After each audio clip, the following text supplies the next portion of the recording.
কোরবানির বাজারে বিক্রি করতে না পারলে রশিটা গলায় পেঁচায় দিলে গরু মালিকের আগে বাড়ি চলে যায়। গরুটা চতুষ্পদ জন্তু, মালিক বেতন দেয় না, বরং মালিকের থেকে এত বেত্রাঘাত কষ্ট করে নিজের পেটের, নিজের শরীরের সমস্ত শক্তির তৈরি করা ভিটামিন, দুধ, বাচ্চা কেনা দিয়া সব মালিকের দিয়া দেয়। এই মালিকের জন্য এত পাগল গরু, এরপরও মালিক গরুটারে কিছুই দেয় না, বেতের বাড়ি। ওই মালিকের জন্য গরুটা এত পাগল, কোরবানির বাজারে বিক্রি করতে না পারলে রশিটা গলায় পেঁচায় দিলে গরু মালিকের আগে বাড়ি চলে যায়। যদি বিক্রিও করে ফেলে, নতুন মালিক রশি ধরে টানে বাড়ি যেতে চায় না, কারণ পুরান মালিকের সাথে একটা গভীর সম্পর্ক হয়ে গেল। এখন 2-3 জনে বেত দিয়া বাড়ি দিয়া এরপর অনেক কষ্ট করে নতুন মালিকের বাড়ি নেয়। বাড়ি নেওয়ার পর লম্বা একটা রশি দিয়া গরুটারে বেঁধে ঘাসের মধ্যে যখন বেঁধে রাখে, গরুটা 1 সপ্তাহ পর্যন্ত ঘাসের মধ্যে মুখ লাগায় না। আন্দাজ করে পুরান মালিকের বাড়ি তাকায়া চোখের পানি ফেলে কাঁদতে থাকে। গর্বসুরত আদমি ইনসাবুদে আহমদ বু জাহলো হাম এক সাবুদে আদমিরা আদমিয়ত লাজমাস ঔদেরা গর্বুনা বাশুদ হে জমাস। ঘুম আর খানা ছাড়া গরুটার কোনো কর্মসূচি নাই।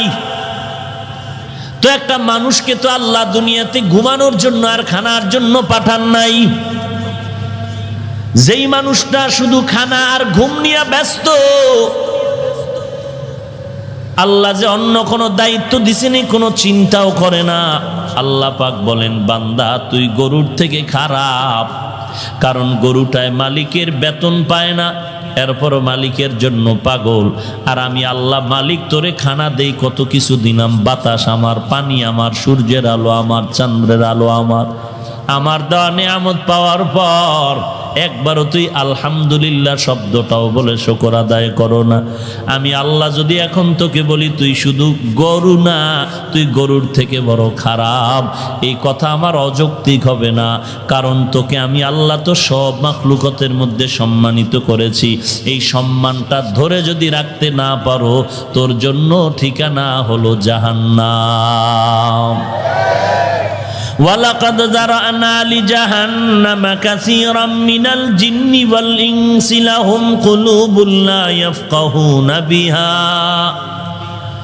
ওয়া লাহুম আ'য়ুনুন লা ইউবসিরুনা বিহা ওয়া লাহুম আযানুন লা ইয়াসমাউনা বিহা উলাইকা কাল আনআমি বাল হুম আদাল উলাইকা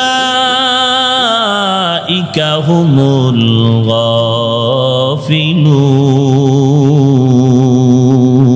গাফিলুন। আল্লাহ তাআলা বলেন, অধিকাংশ জিন আর মানুষ জাহান্নামে যাবে। কম না বেশি? অধিকাংশ জিন আর মানুষ, ইনসান জাহান্নামে যাবে। কেন? আমি আল্লাহ তাদের কলব দিলাম ফিকির করবে, ফিকির করে না। চোখ দিলাম দেখার জন্য, যা দেখতে বললাম তা দেখে না। কান দিলাম শ্রবণ করার জন্য, যা শুনতে বললাম তা শুনে না। উলাইকা কাল আনআম, এই মানুষগুলো চতুষ্পদ জন্তু বলে না, বালহুম আদল, তার থেকেও খারাপ। তাদের পরিণাম ফল জাহান্নাম। এরে নবীর উম্মতের দল, আল্লাহ বলেন, আমার সাথে যারা মোলাকাত করতে চাও, কিয়ামতের ময়দানে আল্লাহ তার আশেক বান্দাদের সাথে মোলাকাতের জন্য রাস্তা খুলে দিবেন। এক পর্যায়ে আল্লাহ কুদরতের পর্দা উঠাইয়া তার আশেক বান্দার সাথে মোলাকাতের ব্যবস্থা করবেন। ওই মোলাকাত যদি তুমি পেতে চাও, জমিনের মধ্যে 2টা কর্মসূচি পালন করো। 1 নাম্বার, নেক আমল করো। নেক আমল কি? নামাজ পড়া, রোজা রাখা, নবীর সুন্নাত তরিকা অনুযায়ী চলা হলো নেক আমল। এক কথায় ফরজ, ওয়াজিব, সুন্নাত, মুস্তাহাব যেগুলো আছে এগুলো নেক আমল। গুনাহ বলতে সব হলো বদ আমল। এক কথায় ওই কাজ করা যাবে না যে কাজ করলে আল্লাহ বেজার। ব্যবসাও করেন, বাধা নাই, ঘুমাইবেন তাও বাধা নাই, যদিও মুমিনকে ঘুমানোর জন্য পাঠান নাই, বাজার করার জন্য পাঠান নাই, খানার জন্য পাঠান নাই, এরপরও মুমিন যদি খানা খায় তাও ইবাদত, মুমিন যদি ঘুমায় যায় তাও ইবাদত। খানাটাও নেকের পাল্লায় ওজন হবে, ঘুমাইলেও নেকের পাল্লায় ওজন হবে। বান্দা বাজারে দোকানদারি করবে তাও নেকের পাল্লায় ওজন হবে। কেন? বিড়িটা নেই জন্য না, না, বান্দা আল্লাহর মোহাব্বত নিয়া নবীর তরিকা মতে যদি ব্যবসা করে, ওই ব্যবসার ব্যাপারে আল্লাহর রাসূল বলেন কিয়ামতের ময়দানে আমি নবীর সাথে জান্নাতে থাকবে। ফালইআমাল আমালান সালিহা, নেক আমল এত দামি একটি সম্পদ, তবে আমলটা আবার যেমন তেমন হলে হবে না। সাহাবায়ে কেরামও নামাজ পড়েছেন, আপনিও নামাজ পড়েন, আমিও নামাজ পড়ি, সবার নামাজের ভেতরগত হালাত তো এক না। নবমুসলিম নবীর হাতে কালেমা পড়ে মুসলমান হয়ে গেল, মুসলমান হওয়ার পরে মসজিদে নববীর মধ্যে নামাজ পড়ে, বাইরে গিয়ে আবার মিথ্যা কথা গুনাহ করে। সাহাবায়ে কেরাম বললেন, নবীজি নবমুসলিম কালেমা পড়ার পরে গুনাহ ছাড়ে না। নবী একটা কথা একবার শুনলে কিছু বলতেন না, 3 বার অভিযোগ আসলে তারপরে চিন্তা করতেন। কিছুদিন পরে আবার অভিযোগ, পয়গম্বর নতুন মুসলমান, নামাজও পড়ে গুনাহও করে। নবী আজও চুপ হয়ে গেলেন। কিছুদিন পরে আবার অভিযোগ, পয়গম্বর নব মুসলমান, নামাজও পড়ে, জামাতের সাথে আবার গুনাহও করে। নবী 3 বার কথা শোনার পরে জবাব দিলেন, তোমরা কিছু বলিও না, দোয়া করো, যেদিন তার নামাজটা ঠিক হয়ে যাবে সেদিন গুনাহ থেকে বেঁচে যাবে। নবী কি বুঝাইলেন? লোকটা নামাজও পড়ে গুনাহ করে, কারণটা কি বলেন? নামাজটা ঠিক মতো হয় না।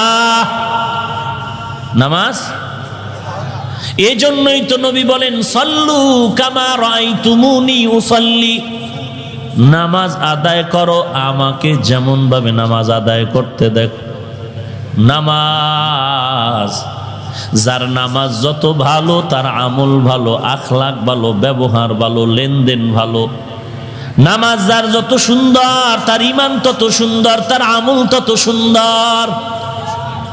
আমি সর্বত্র বলি, যত বড় পাগড়িওয়ালা দেখেন, যত বড় শাইখুল হাদিস দেখেন, আর যত বড় কোটিপতি দেখেন, যদি দেখেন তার ত্রুটি আছে আমলে, কথাবার্তা, লেনদেনে, ব্যবহারে, যত বড় পীর সাহেব হোক না কেন, যদি দেখেন ব্যবহার ভালো না, মেজাজ ভালো না, তার লেনদেন ভালো না, একমাত্র দুর্বলতা হলো নামাজ ভালো না। মকুন সুসতি নামাজে পাঞ্জে গানা, মকুন সুসতি নামাজে পাঞ্জে গানা, ফাওয়াইলুল লিল মুসাল্লিনাল্লাযিনা মুমিনারা ইনামাজে ইমদাদ দা ইস্তাইনু, আয়াতে কুরআন, আয়াতে কদ আফলাহারা ইয়াদিকুন গৌর কুন্দর, মানি আজ দিল সাদিকুন। নামাজ যার যত ভালো তার জিন্দেগি ততই ভালো। এই নামাজের ভেতরে ত্রুটি ত্রুটি, চতুর্মুখী ত্রুটি ভরা। নামাজের উপরের লাইন ঠিক নাই, ভেতরেরটা তোর পরের ব্যাপার। রুকু, সেজদা, তেলাওয়াত, তাসবিহ, তাহলিল, এরপর হলো ভিতরের খুশু আর খুজু। নামাজ আল্লাহর ওয়াদা, ইন্নাস সালাতা তানহা আনিল ফাহশাই ওয়াল মুনকার ওয়ালা যিকরুল্লাহি আকবার। নামাজের মতো নামাজ যদি পড়ো রে বান্দা, নামাজ তোমাকে পাহাড় সম পরিমাণ বিপদ থেকে বাঁচায় দিবে নামাজ। শাহজালাল রহমাতুল্লাহ আলাইহি পাপিষ্ট গৌর গোবিন্দর থেকে সিলেটের জমিনে গৌর গোবিন্দের অত্যাচার, আক্রমণ আর জুলুম থেকে পরিত্রাণ পাওয়ার একটাই মাধ্যম হলো নামাজ। নামাজের মধ্যে কান্নার আওয়াজ, তাহাজ্জুদে নামাজে আল্লাহর দরবারে দোয়া করলেন। দোয়া করে আজান হয়ে গেল ফজরের। ফজরের আজান যখন শুরু হয়ে গেল, আজান শেষ, গৌর গোবিন্দর সব গোষ্ঠী সহ শেষ। নামাজ ফালইআমাল আমালান সালিহা, রবের সাথে মোলাকাত যদি করতে চাও দুইটা কাজ করো। এক নাম্বার নেক আমল করো, দুই নাম্বার সতর্ক শিরিক যেন না হয়। শিরিকের গুনাহ বড় মারাত্মক গুনাহ। এরে নবীর উম্মতের দল, আল্লাহ তাআলা বলেন সব গুনাহ মাফ হলো, শিরকের গুনাহ আমি ক্ষমা করব না। ইন্নাল্লাহা লা ইয়াগফিরু আন ইউশরাকা বিহি ওয়া ইয়াগফিরু মা দুনা যালিকা লিমান ইয়াশা ওয়া মান ইউশরিক বিল্লাহ ফাকাদ ইফতারা ইসমান আযীমা ওয়া মান ইউশরিক বিল্লাহ ফাকাদ দাল্লা দালালাম বাঈদা ওয়া মান ইউশরিক বিল্লাহ ফাকাদ হারামাল্লাহু আলাইহিল জান্নাহ। আল্লাহ বলেন সব গুনাহ মাফ করলেও শিরকের গুনাহ মাফ হবে তো না, ওই বরং জাহান্নাম তার উপরে ওয়াজিব, জান্নাত হারাম। এত বড় মারাত্মক অপরাধ শিরকের গুনাহ। জমিনের মধ্যে গোলামি হবে আল্লাহর, আদর্শ আর তরিকা থাকবে রহমাতুল লিল আলামিনের। গোলামি হবে কার? এককভাবে না শরীক সহ? আমার নামাজ, আমার রোজা, আমার ব্যবসা, আমার বাণিজ্য, আমার বয়ান, আমার চলাফেরা সব হবে কার জন্য? আদর্শ কার? রহমাতুল লিল আলামিন। এই কথাই তো কালেমার দাবি, লা ইলাহা ইল্লাল্লাহ মুহাম্মাদুর রাসূলুল্লাহ। কালেমার দুইটা অংশ, লা ইলাহা ইল্লাল্লাহ, নাই কোনো মাবুদ আল্লাহ ব্যতীত, মুহাম্মাদুর রাসূলুল্লাহ, মুহাম্মদ আল্লাহর প্রেরিত রাসূল পয়গম্বর। এই দুই কথার থেকে শিক্ষা নাও, জিন্দেগীর তোমার গলার মধ্যে কালেমার রশিটা লাগায় নাও। একদিকে লা ইলাহা ইল্লাল্লাহর পর্দা লাগাও, অপরদিকে মুহাম্মাদুর রাসূলুল্লাহর লাগামটা লাগায় নাও। লা ইলাহা ইল্লাল্লাহ তোমাকে এই কথা শিক্ষা দেয়, জমিনের মধ্যে মা বাবা ভাই বোন আত্মীয় স্বজন যাহা কিছু আছে, কেউ আমার আপন হতে পারে, কেউ আমার আসল না। আমার আসল হলো একমাত্র আল্লাহ। মুহাম্মাদুর রাসূলুল্লাহ দ্বারা আমাকে শিক্ষা দেয়, বান্দা গোলামি করবি আল্লাহর, আদর্শ মানবি নবীজির, আর কারো আদর্শ মানা যাবে না। বান্দা তুমি যত কাজ করো, বা ব্যবসা পর্যন্ত শুরু করে তুমি সুইপারগিরি করো, যে কোনো কাজ করো, প্রত্যেকটা কাজের মধ্যে নবীর সুন্নত, নবী নিজে করিয়া দেখায় গেলেন। বান্দা তুমি খানা খাইবা, কিভাবে বসবা, বসার তরিকাও নবী শিখাইয়া দিছেন। খানার লোকমাটা কেমনে দিবা, তাও নবী শিখাইয়া দিলেন। পানির গ্লাসটা কেমনে ধরবা, তাও নবী শিখাইলেন। পানি কেমনে পান করবা, তাও নবী শিখাইয়া দিলেন। অতএব বান্দা গোলামি হবে আল্লাহর জন্য, তরিকা থাকবে নবীর, তরিকা থাকবে, আদর্শ থাকবে নবীর। অন্য কারো জন্য কোনো ইবাদত করা যাবে না, কোনো কাজ করা যাবে না। এবং আদর্শ মানতে হলে দুনিয়ার কারো আদর্শ মানা যাবে না, একমাত্র আদর্শ হলো রহমাতুল লিল আলামিনের আদর্শ। हम सूरत हम सीराते मुस्तफा दर तमामी हाले उकुन इत्तेबाए सुन्नते खैरुल बशार गिरे लाजिम ताबुयाबी है पेशार। গোলামি হবে আল্লাহর, এখানে আর কারো কাউকে অংশীদার বানানো যাবে না। অর্থাৎ আল্লাহর মতো অন্য কেউ আছে মনে করার নাম শিরিক। আল্লাহর গুণের মতো কারো গুণ আছে মনে করার নাম শিরক। আল্লাহ পাকের যত নাম আছে, রাজ্জাক, সত্তার, রহমান, আল্লাহ রিজিকের মালিক, হায়াতের মালিক, মৃত্যু দেওয়ার মালিক, সুস্থ করার মালিক আল্লাহ, ধনী বানানোর মালিক আল্লাহ। আল্লাহ ছাড়া আর কেউ না, অন্য কাউকে মনে করার নাম শিরক। যারা করবে তারা মুশরিক। আল্লাহ বলেন সব গুনাহ মাফ হলো, মুশরিকদের শিরিকের গুনাহ ক্ষমা করা হবে না। বলখের বাদশা ইব্রাহিম ভাবতেছেন, কে আমাকে বলল আমি বোকা। ভাবতে ভাবতে ফজরের টাইম পেরিয়ে সূর্য উদিত হয়ে গেল পূর্ব আকাশে। জ্ঞানী মানুষ তো যখনই ভাবতেছে, ভাবার মধ্যে অনেক জবাব এসে গেল ব্রেনের ভেতরে। কি জবাব?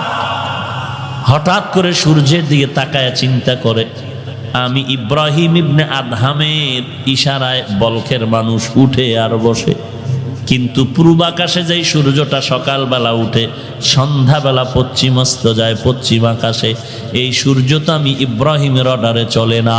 এই সূর্য কার অর্ডারে চলে? তাকে তো একবার আমি দেখলাম না, চিনলাম না। তারে তো আমার চিনা দরকার, জানা দরকার। আমি বলখের বাদশা হইলাম, সূর্যের মালিকের চিনলাম না। আসলেই আমার মতো বোকা আর কেউ হতে পারে না। এই চিন্তা করে এখন নিজের বোকা বানায় বলল যে আমি আসলে কিসের বাদশা? আমি তো বোকা হয়ে আছি, আমার আসল মালিকের এখনো চিনলাম না। রাজকীয় পোশাক ফালাইয়া আল্লাহর বান্দা এবার জঙ্গলবাসী হয়ে যাচ্ছে, মালিকের তালাশে বের হয়ে যাচ্ছে। আল্লাহ তাআলা বলেন, ওয়াল্লাযীনা জাহাদু ফীনা লানাহদিয়ান্নাহুম সুবুলানা। যারা আমি আল্লাহকে পাওয়ার জন্য চেষ্টা করবে, অবশ্যই আমি আল্লাহ তার সামনে অনেক রাস্তা খুলে দিব। একটা না, অনেক রাস্তা খুলে দিব। যে কোনো রাস্তা দিয়ে ঢুকলেই বান্দার সাথে আল্লাহর মোলাকাত হয়ে যাবে। ইব্রাহিম ইবনে আদহাম জঙ্গলের দিকে দৌড়ায় আর কর্মচারীদের বললেন, প্রহরীরে বললেন, আমার আর তালাশ করবি না, তোরা আমাকে কি তালাশ করবি? আমি আর একজনের তালাশে বের হয়ে যাই। আল্লাহর বান্দা আল্লাহর তালাশে বের হয়ে গেলেন। ওই আল্লাহর সাথে আমার এখনো তো পরিচয় হয় না, পরিচয় দরকার। যাইতে যাইতে জঙ্গল আর সাগরের কিনারায় দৌড়াচ্ছে। একজন বুজুর্গের সাথে মোলাকাত হয়ে গেল, একজন আল্লাহওয়ালা সাদিকিনদের সাথে মোলাকাত হয়ে গেল। আল্লাহর ওলির পাশে গিয়া বসলেন আর বললেন, আল্লাহর ওলি, আপনাকে দেখতে তো খুব মোহাব্বত লাগতেছে, আপনি আমাকে একটু পরিচয় দেন এই জমিনের মালিককে। বলে আল্লাহ। বলে আল্লাহকে কেমনে পাই? বলে আল্লাহকে পাওয়ার জন্য চেষ্টা করা দরকার। বলে চেষ্টা কেমনে করবা? চেষ্টার জন্য এক নাম্বার কাজ হলো নেক আমল চালায় যাও। আমল করতে করতে করতে করতে করতে করতে কেউ যদি ফ্যাক্টরির মধ্যে চাকরি নিয়ে কাজ না করে, খালি কয় মালিকরে দেখতে চাই, বলে না, হবে না। মালিক মাঝে মাঝে আসে, ফ্যাক্টরির মধ্যে এসে বসে, কর্মচারীর কাজগুলো দেখতে থাকে। তুমি কাজ করতে থাকো, একদিন আগে পরে মালিকের সাথে হঠাৎ করে মোলাকাত হয়ে যাবে। আল্লাহ বলেন, আল্লাহকে যদি দেখতে করতে চাও, মোলাকাত করতে চাও, আল্লাহর দেওয়া হুকুম অনুযায়ী নেক আমল করো। এক সময় আমলের মধ্যে তুমি যখন ঢুকতে থাকবা, চেষ্টা করতে থাকবা, আমলের মধ্যে এক সময় আল্লাহর ঘেরান কুদরতিভাবে তুমি পেয়ে যাবে। ইয়া ইলাহি মুঝসে মুঝকো দূর কর, তাকে দেখো মুঝ में तुझको एक नजर, या इलाही तू मेरा माबूद है, या इलाही तू मेरा माशूक है। আল্লাহর বান্দা ইব্রাহিম ইবনে আদহাম আল্লাহর পাক ওলির কাছে বললেন, আল্লাহর একটু পরিচয় চাই। বলে জমিনের সাথে, জমিনের মধ্যে তো আল্লাহর মোলাকাত হবে না, তবে তুমি আমল চালায় যাও, কিয়ামতের ময়দানে মোলাকাত হবে। বলে না, একটু মনে চায়, আমি তো বলখের বাদশাহ ইব্রাহিম। হঠাৎ করে আল্লাহর বান্দা বুজুর্গের কাছে বসলেন, ওই বুজুর্গের সামনে আসমান থেকে নাস্তা সামনে এসে গেল। দস্তারখানার সে দুই দস্তারখানে নাস্তা এসে গেল। বুজুর্গের নাস্তার মানটা একটু দুর্বল, আর ইব্রাহিমের নাস্তার মান একটু দামি। বুজুর্গ চিন্তা করে বললেন, ব্যাপারটা কি? আল্লাহর বান্দা চিন্তায় পড়ে গেল, আমার নাস্তা এত দুর্বল কেন, ইব্রাহিমের নাস্তা এত দামি কেন? আমি তো আল্লাহর ইবাদত বেশি করি। বলে, ওই বান্দা ইব্রাহিম যেই মানের, ওর দিলের তামান্না যেই মানের, আমি আল্লাহ সেইভাবে নাস্তার ব্যবস্থা করেছি। এই সাউন্ড বাড়াও না কেন ভাইরা আমার? ইব্রাহিম এবার আল্লাহর মোহাব্বত নিয়ে পরিচয় চাচ্ছে। পরিচয় নাও, পরিচয় দাও, আল্লাহর সাথে মোলাকাত কেমনে হবে? বলে, আল্লাহর সাথে তো মোলাকাত হবে না। তবে অনেক সময় দেখবেন সন্তান কান্না করে, আব্বা আব্বা বলে, আব্বা নাই, মা নাই, কান্না করে। হঠাৎ যদি বাবার স্মৃতি বিজড়িত কিছু পায়, ওটাকে চুমু খায়, এটা আমার বাবার জামা, আমার বাবার বসার জায়গা। কথা ঠিক না? আল্লাহ পাক বলেন, এর গোলাম, আমার সাথে যদি মোলাকাত করতে চাও, জমিনের মধ্যে আমি আল্লাহ এমন একটা জায়গা রাখলাম, ওখানে গিয়া কিছু বরকত নিতে পারো। আমার সাথে ডাইরেক্ট মোলাকাত হওয়ার আগে এটা ইনডাইরেক্ট মোলাকাত হয়ে যাবে। আল্লাহর সাথে মনে চায়, বন্ধু যখন বন্ধুর তালাশ করে, মনে চায় কথা বলতে। মুসা নবী আল্লাহর একটু আওয়াজ পেয়ে পাগল হয়ে গেলেন, আল্লাহ তোমাকে দেখতে চাই। আল্লাহ বলেন, লান তারানি, আমাকে দেখা যাবে না, আমাকে দেখা দুনিয়ার মধ্যে সম্ভব হবে না। এরে নবীর উম্মত, আল্লাহর সাথে মোলাকাত যখন করতে মনে চায় কাছে পাইতে, কাছে পাইলে মনে চায় হাতটা বাড়ায় মুসাফাহা করতে। মুসাফাহা যখন হয়ে যায়, মনে চায় বুকের সাথে বুকটা লাগায় একটু মুআনাকা করতে। আল্লাহ বলেন, পয়গম্বর উম্মতকে জানায় দেন, আমার সাথে যারা মোলাকাত করতে চাও, নেক আমলের ফ্যাক্টরির মধ্যে ঢুকিয়া বাইতুল্লাহ যাও। ওই বাইতুল্লাহর মধ্যে কিছু জায়গা আল্লাহ স্থান দিয়েছেন, এমন জায়গা যেখানে গিয়া চুমু খাইলে আল্লাহর কুদরতিভাবে মোলাকাতের সওয়াব হয়ে যাবে।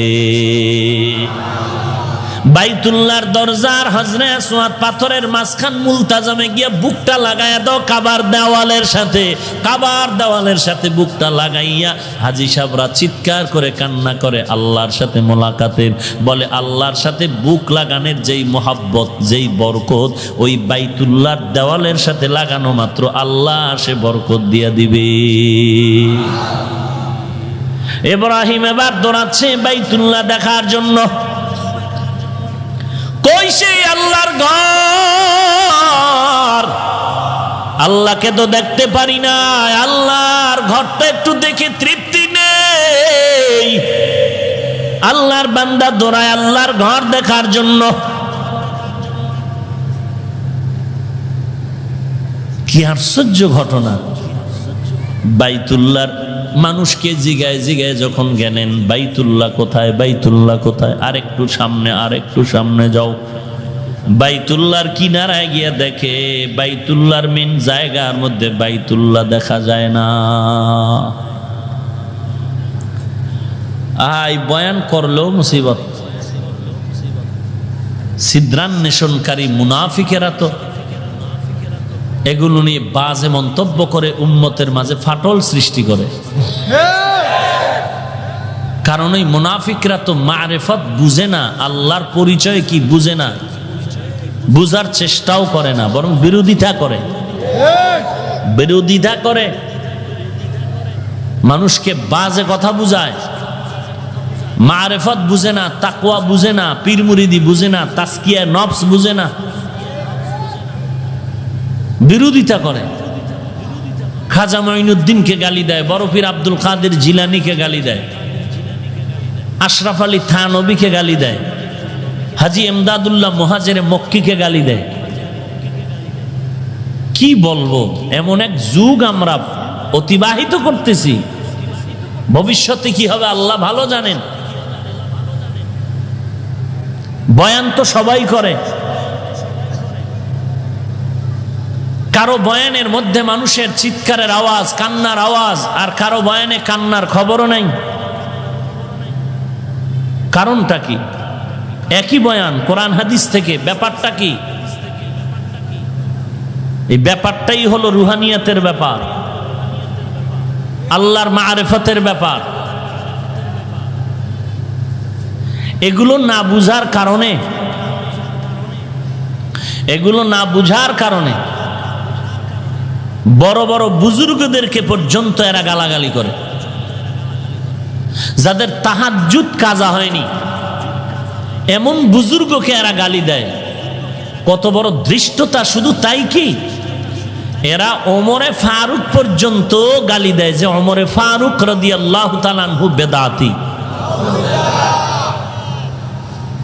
নিজের স্বার্থ সিদ্ধি করার জন্য। কি বলবো, বাইতুল্লাহ জাগায় নাই, গেল কই? বাইতুল্লাহর খবর নাই। ইব্রাহিম তালাশ করে, কই বাইতুল্লাহ, খুঁজে পায় না বাইতুল্লাহ। বাইতুল্লাহ জাগায় নাই বলে একটু দূরে মনে হয়, একটু চতুর্দিকে ঘুরতেছে, তাকায় দেখে বাইতুল্লাহ সামন দিকে আগাচ্ছে, আর পেছনে পেছনে একজন আল্লাহর বান্দি হাঁটতেছে। ওই বান্দি বসরা এলাকার নাম হলো রাবেআ বসরিয়া, আল্লাহর একজন খাঁটি বান্দি। রাবেআ মহিলা মানুষ, বাইতুল্লাহ আগাচ্ছে, পেছনে রাবেআও আগাচ্ছে। ইব্রাহিমকে দেখা মাত্র রাবেআ কয়, রে ইব্রাহিম, তুমি ওই বাদশাহী ছেড়ে এখানে আসছো কেন? ইব্রাহিম বলে, কে তুমি, আমাকে কেমনে চিনলা? বলে, আমি বসরা এলাকা রাবেআ। বলে, কাবা তোমার দিকে কেন, আমার দিকে না কেন? বলে, রে ইব্রাহিম, বুঝবা না, তুমি বাইতুল্লাহর পাগল, আর আমি রাবেআ হলাম বাইতুল্লাহর মালিকের পাগল। या इलाही मुझसे मुझको दूर कर, ताके देखो मुझ में तुझको एक नजर। या इलाही तू मेरा माबूद है, या इलाही तू मेरा माशूक है। এগুলি বুঝানো যায় না, বুঝতেও চায় না, বিরোধিতায় পাগল পারা হয়ে আছে আমার ভাই। পাগল পারা হয়ে বিরোধিতায় লিপ্ত, নিজে জিকির করে না, আর একজনকেও করতে দেয় না, বিরোধিতায় লিপ্ত হয়ে আছে। অথচ আল্লাহর বান্দা আল্লাহর নামের জিকির করিয়া আল্লাহর কত স্বাদ পায়, এইটা তারে বুঝানোই যায় না। যে বগুড়ার দধি খায় না, তাকে বগুড়ার দধির মজা বুঝানো যায় না। যে কুমিল্লার রসমালাই খায় না, তাকে রসমালাইয়ের গুণগান বললেও বুঝতে চায় না। ওরে যেই বান্দা মাওলার জিকির করে মজা পায়, ওই মজার কথা আর একজনকে বোঝানো যাবে না। ইলিশ মাছ খাইয়া যে মজা পায়, যে খায় না তাকে বোঝানো যাবে না। আল্লাহর মারিফতের মধ্যে কি মজা, এই মজা হাজী এমদাদুল্লাহ মুহাজিরে মক্কি বুঝে, ওই অন্যরা বুঝে না। রশিদ আহমদ গাঙ্গুহি রহমাতুল্লাহ আলাইহি সারা বুঝতে চায় না। এই লাইনে যারা আছে উজানির কারি ইব্রাহিম রহমাতুল্লাহ আলাইহি বুঝে, আর কেউ বুঝতে চায় না। এই লাইনে যারা দৌড়ায় তারা বুঝে মারিফত কেমন জিনিস।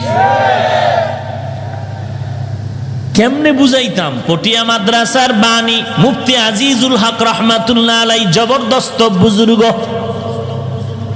মানুষের সামনে স্টেজে বসে নাহমাদুহু বলা মাত্র ময়দানে লাফালাফি শুরু হয়ে যেত। আর আমরা 3 ঘন্টা চেঁচামেচি করলেও কোনো আওয়াজ নাই, কান্না নাই, আমলের ফিকির নাই, জাহান্নামের ভয় নাই। আর পটিয়া চট্টগ্রাম মাদ্রাসার বাণী মুফতি আজিজুল হক রহমাতুল্লাহ আলাইহি স্টেজের মধ্যে বসে যদি যখন বলতেন নাহমাদুহু, টান দেওয়া মাত্র ময়দানের মধ্যে পরিবর্তন শুরু হয়ে যাইত। এটা এমনে হয় না, আল্লাহর সাথে গভীর সম্পর্কের মাধ্যমে হয়। ফটিকছড়ি এলাকা মাইজভান্ডারের পাশে নানুপুর এলাকা বড় পীর, ওখানে নানুপুরের হযরত বিশাল বড় মাদ্রাসা, এত বড় কুতুবুল আলম। আল্লাহর বান্দা যখন পানির পুকুরের কিনারায় বসে আল্লাহর নামের জিকির শুরু করছেন, লা ইলাহা বলে যখন ডান দিকে মাথাটা ঘুরাইছেন, ইল্লাল্লাহ বলে যখন বাম দিকে ধাক্কা দিলেন, নদীর পানি ডান দিকে উঠে আবার ইল্লাল্লাহর সাথে বাম দিকে চলে গেল।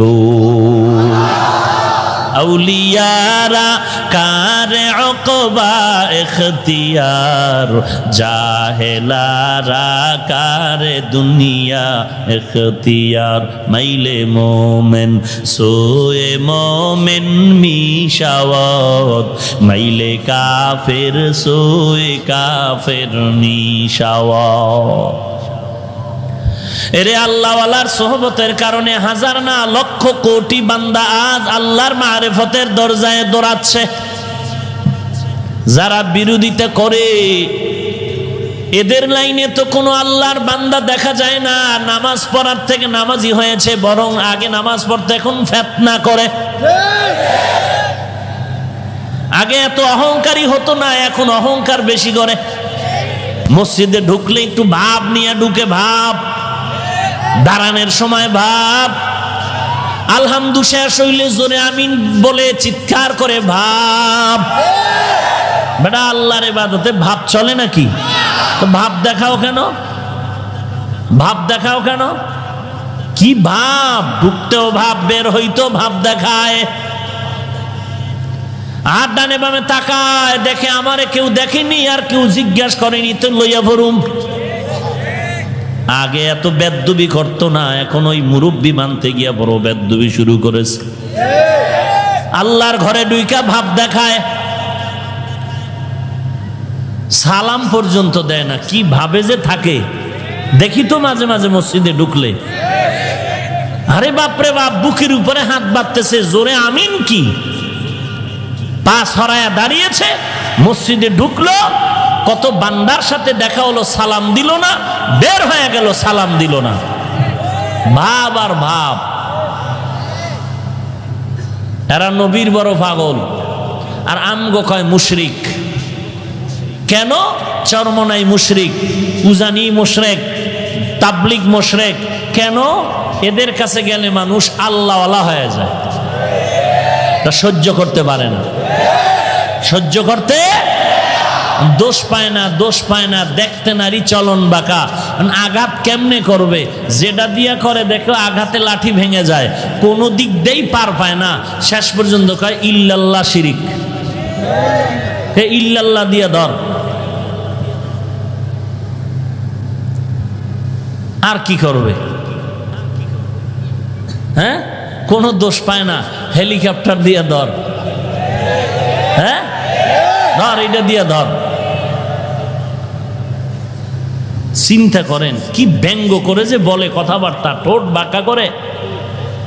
এত বড় একজন আলেম, শায়েখ, আল্লামা, ডক্টর লাগায়া তার কথা বলার ভঙ্গিমা, ঠোঁটের আঁকা বাঁকা সবগুলো থাকবে ইতিদালের উপরে, শালীনতার সাথে। যার কথা হাজারো লাখো মানুষ শুনবে, গ্রহণ করবে, তার কথাবার্তা শুনলে শয়তানও বেশকি দেয়। এত ব্যঙ্গ করে, ঠোঁট বাঁকা করে কথা বলে, মনে হয় পাগল পাগলামি করতেছে। একটা ইলমের ওজন থাকা দরকার, শিক্ষার একটা ওজন থাকা দরকার। প্রত্যেকটা ব্যক্তির শিক্ষাগত যোগ্যতার ওজনে কথা বলা উচিত।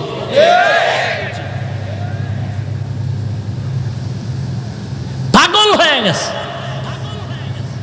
একটু বিরুদ্ধে না বললে তার কথাই চলে না, বিরোধিতা করাই তার কাজ, আর কোনো কাজ নাই।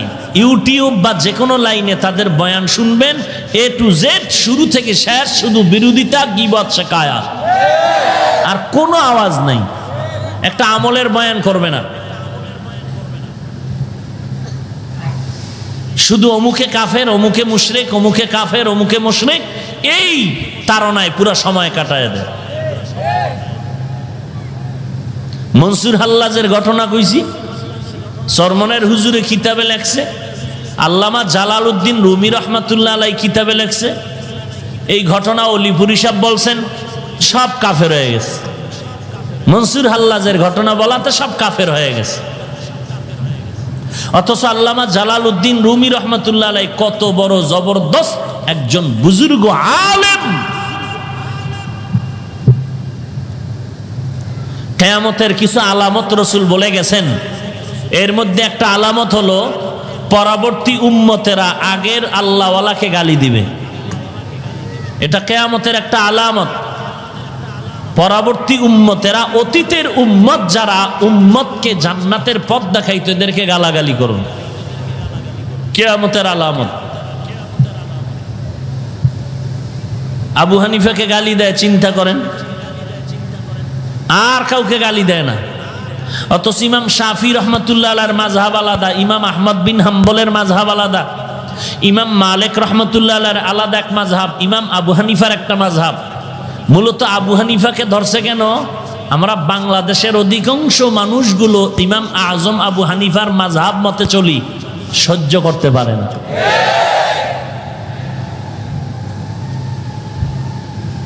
কি অবস্থা, কি বয়ান শুনবেন আর কি করব? 1.5-2 ঘন্টা বয়ান শুনে বাসায় গিয়ে আবার তাদের ইউটিউবের বয়ান শুনবেন, সব জগা খিচুড়ি বানায় ফেলাইবেন। যে হাফিজুর রহমান যা বলল তাও তো খারাপ না, এরা যা বলেও খারাপ না, এগোটা খারাপ না কেন? ডক্টর, এত বড় দামি হুজুর, এদের কথা তো ফালায় দেওয়ার মতো না। 2-3 দিন টেনশনে পড়ে যায়, কি করবে কি করবে, ওদিকে না এদিক, সেদিক না এদিক, একটা ধান্দায় পড়ে থাকে 3-4 দিন। এরপরে খুঁজতে থাকে কারে জিগাই, কারে জিগাই, কারে জিগাই। আল্লাহর মোহাব্বতে যদি আমগো মতো বান্দা পাইয়া ফেলায় তো একটু লাইন মতো থাকে, যদি তাদের লাইনের কেউরে পায় তো গেছি গা, শেষ।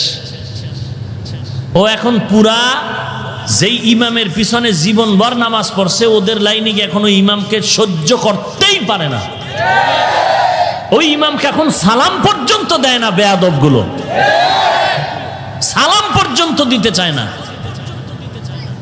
অথচ জীবনের পুরা টাইম এই ইমামের পিছনে নামাজ পড়ছে, এখন ওই লাইনে গিয়া ইমাম সাহেব জোরে আমিন কয় না, এই বুকে হাত বাঁধে না, এখন সালাম পর্যন্ত দেয় না। কেমন মুসলমান চিন্তা করেন? সালামটা দিতে চায় না, লজ্জায় পরে কোথাও ঠেকলে তখন দেয়, তাও আসতে। এই মুসলমানের অবস্থা। বিপদ তো আর এমনি আসে না কপালে, আমাদের হাতের কামাই করা।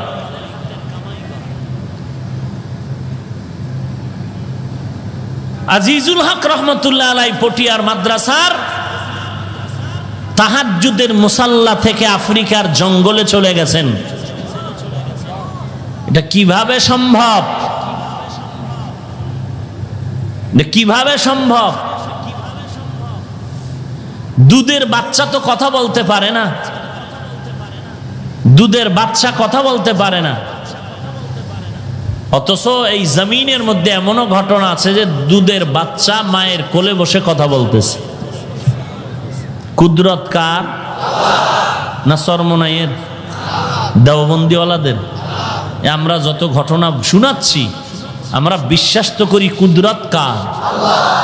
অসম্ভবকে সম্ভব করতে পারেন কে? আমরা তো আল্লাহর উপরে বিশ্বাস নিয়ে বলতেছি, সমস্যাটা কোথায়? আমরা তো বলি না পীর করেছে। আল্লাহ সব ভাইকে হেদায়েত দান করুন। ফামান কানা ইয়ারজু লিকা রাব্বিহি ফালইআমাল আমালান সালিহা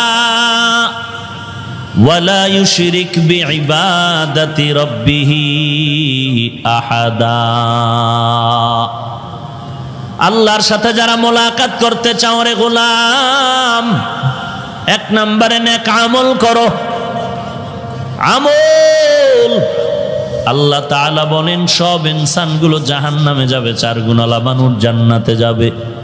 ইল্লাল্লাযীনা আমানু ওয়া আমিলুস সালিহাত, 1 নাম্বার গুণ হবে ঈমান, 2 নম্বরে লাগবে না আমল। আমল ছাড়া কোনো উপায় নাই, বেশি বেশি আমল করা দরকার। এই জন্য আমি সব মাহফিলে বলি, সাহাবায়ে কেরামের থেকে বড় ব্যস্ত মানুষ বাংলাদেশ সারা দুনিয়াতে কেউ নাই। সাহাবায়ে কেরামরা ব্যবসাও করেন, সাহাবায়ে কেরামরাও চাকরিও করেছেন, এরপরও তাকায় দেখেন এত বড় আমলওয়ালা বান্দা তারা। তাহাজ্জুদ বন্ধ নাই, ইশরাক বন্ধ নাই, চাষ বন্ধ নাই, আউয়াবিন বন্ধ নাই, 5 ওয়াক্ত বন্ধ নাই, যুদ্ধের ময়দানেও যাওয়া বন্ধ নাই, সংসারের বেলায় দুর্বলতা নাই, সন্তানের হক আদায়ের বেলায় দুর্বলতা নাই। এত ব্যস্ততার মধ্যেও তারা সারা রাত আল্লাহর কাছে কান্না করে নামাজে কাটায় দেয়। তাদের থেকে ব্যস্ত তো তুমি আমি আর কেউ না। তাহলে তুমি আমি কেন পারবো না ইবাদতে আমলের মধ্যে সময় কাটাতে? এত অজুহাত কেন রে ভাই? এরে আল্লাহর গোলাম, আপনার মতো ইংরেজি পড়ুয়া বাংলা লাইনের কত যুবক এই জমিনে এখনো আছে, ডানে বামে তাকাইলে তালাশ করে পাবেন। স্কুল কলেজে পড়িয়াও বান্দা নামাজ ছাড়ে না, তাহাজ্জুদও পড়ে। আছে না নাই? আপনাদের জানা না থাকলে আমার জানা মতে আমি ঘটনা জেনে বলতেছি। আপনার মতো যুবক তাকায় দেখেন, কর্মচারী শ্রমিকের কাজ করে, 1 ওয়াক্ত নামাজ বাদ দেয় না, জিকির বাদ দেয় না, তাহাজ্জুদ বাদ দেয় না, আল্লাহওয়ালাদের সোহবত বাদ দেয় না। আপনার আমার মতো যুবক ড্রাইভারি করে, নামাজ বাদ দেয় না, দাড়িও কাটে না, পাগড়িও ছাড়ে না। আপনার আমার মতো যুবক র্যাব, আর্মি, পুলিশ, বিডিআরের চাকরি করে, দাড়িওয়ালা নামাজি আছে না নাই? আপনার আমার মতো যুবক কোটি টাকার ব্যবসা করে, 1টা টাকাও হারাম খায় না, এরকম আছে না নাই? ফালইআমাল আমালান সালিহা, নেক আমল করো হে গোলাম। এই নেক আমলের মধ্যে কিছু আছে ফরজ, আবার কিছু আছে নফল। ফরজ আমল তো করতেই হবে, বাধ্যতামূলক বাদ দেওয়া যাবে না। আবার নফল ইবাদতও করা লাগবে। 5 ওয়াক্ত নামাজ তোমার বাধ্যতামূলক পড়তে হবে, তাহাজ্জুদ, ইশরাক, আউয়াবিন এটা অপশনাল পড়তে হবে। এরে নবীর উম্মত যে যত বেশি পরিমাণ আমল করবে তার উপরে আল্লাহর রহমত তত বেশি পরিমাণ আসবে, এবং কিয়ামতের ময়দানে আল্লাহ তাকে ওই পরিমাণের জান্নাতের উঁচু মাকাম দান করবেন। যে ছোট জান্নাত পাবে 10 দুনিয়ার সমান, যে বড়টা পাবে তার উপায় কি? আর এই জান্নাতের মধ্যে তারতম্য হবে কেন? একমাত্র আমলের কারণে। আমল যার যত ইখলাসওয়ালা হবে আল্লাহ তার সেইভাবে পুরস্কারও দিয়ে দিবেন। আর যারা আমল মোটামুটি করেছে আল্লাহ বলবেন তোরে সান্ত্বনা পুরস্কার দিয়ে দিলাম, যা। ফালইআমাল আমালান সালিহান ওয়া লা ইউশরিক বিইবাদাতি রাব্বিহি আহাদা। নেক আমলের এত দাম, এত দাম। আমলটা আমলের মতো হবে। কেমন আমল? বলে আল্লাহর জন্য হবে, তরিকা থাকবে নবীর, আর কারো তরিকা না। এখন নবীর তরিকা আপনি নামাজ পড়বেন, নবীর তরিকায় তো বুকে হাত বাঁধার কথাও আছে, নাবিতেও হাত বাঁধার কথা আছে। যদি কেউ বুকে বাঁধে, সে নাবির হাতের হাদিসটা মানলো না। মানলো তো কি করবে সে? 2 রাকাত নামাজে একবার বুকে, একবার নাবির নিচে, এভাবে খালি আপ ডাউন করবে, দোনো হাদিস মানবে।